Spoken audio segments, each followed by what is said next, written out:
Greetings and welcome to Database Management. This course is going to run from June 5th to August 18th. That's actually including the final exam period, although we don't have a final exam in this course. It's entirely online and asynchronous, which means you work at your own pace, although there are deadlines. So you'll work at your own pace, but within deadlines. And it will be almost identical to the way that it's been run in previous summers. There's no programming prerequisite. I understand that my survey alarmed some people into thinking that there was going to be a programming prerequisite, but that was not my intention. One change in the course is that I'm going to use SQLite instead of MySQL. These are also pronounced SQLite and MySQL. So speaking of SQLite, I will ask you to install it on your computer. Now, if you have a Mac, it's already installed on your computer, but if you have Windows, you'll probably have to download it.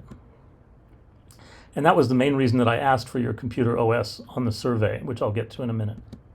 And I'll ask you to write some SQL statements on your own computer and run them in the SQLite command line interface. And that's another reason why I asked about your programming experience, because you'll need to use the command line and you'll need to use a text editor. And not everybody knows how to do that. Usually people who have programming experience already know how to do that. Now, my survey revealed that this is a mixed group. You have varying levels of experience and platforms. So in terms of OS, there are 5 of you who use Windows, 8 who use Mac OS, 1 left it blank, and that's only 14 people. No, 2 left it blank. So actually one person said they're using both Windows and Mac OS. So only 14 of the 20 people who were registered answered the survey. In terms of programming experience, 5 of you have none, 4 of you have less than a year's worth, and 3 of you have a year or more, and 2 left it blank. And somehow, is that, do I have that right? 9? Yeah, 14, okay.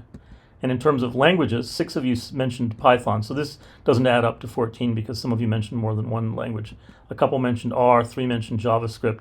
Several others mentioned individual languages such as C# and Java and TypeScript and a couple of others. And several people mentioned things that aren't languages. So I get the impression from that you're not too familiar with programming. So some people mentioned HTML and CSS, which actually aren't programming languages, and Google Colab, which is an environment. The kinds of databases. Now, I purposely left this question vague because I wonder what you think of when you think of a database. So some gave subject classifications. For example, one person said they did health-related and education-related databases. Others gave database interface types, such as SQL or NoSQL. And several mentioned library databases, such as WorldCat. And one person asked for the easiest one, which I didn't know what to make of that because I used to have a teacher who said that he was lazy, and so he did a lot of work so that things would become easy for him. So easy means different things to different people. The job titles that you want: various kinds of librarians, archivists, data analysts, UX designers, and some other ones that only one person mentioned each. For the videos for the class, I'm going to be using Stan Gunn's videos. This is the instructor who developed this course over many years, taught it for many summers, and made many short videos that are really useful. But this survey gave me the idea for some supplementary videos on SQLite, database interfaces, and database subjects. So I'll be doing some extra videos which will be optional, except for the SQLite ones, which will be mandatory. So you can get an A without watching any of the optional ones or doing any of the exercises that I suggest in any of them. The point of them is to strengthen your entry into the workplaces that you have chosen. And my guess will be that only the 3 people who are experienced programmers will want to do that.